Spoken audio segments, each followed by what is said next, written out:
This evening, I came home to find my mom watching the movie Escape from Sobibor, a film based on the true life events that happened during the Holocaust. The events in each of these concentration camps was uniquely horrifying. Those that survived, the scant few among few, were beyond scarred for life.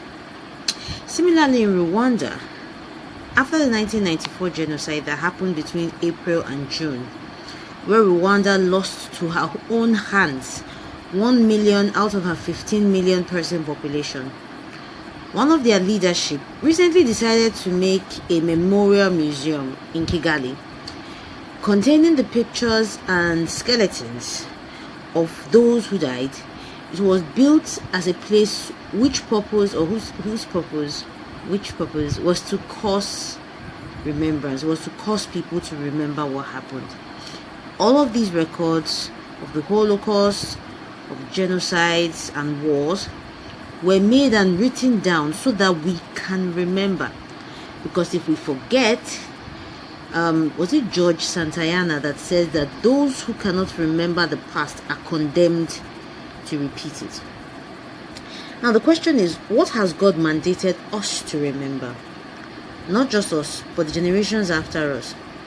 In the book of Deuteronomy chapter 6, from verse 6 to 25, God instructs us to remember Him, to remember His commands and the things that He has done for us, and to tell it to our children so that we do not forget. Those in the past made stupid decisions so that we do not have to.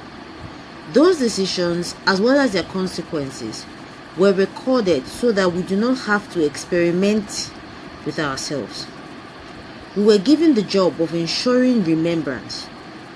The history of Israel, the history of Nigeria, and the history of the church. There are some things we should not forget. And may we never forget what we ought to remember.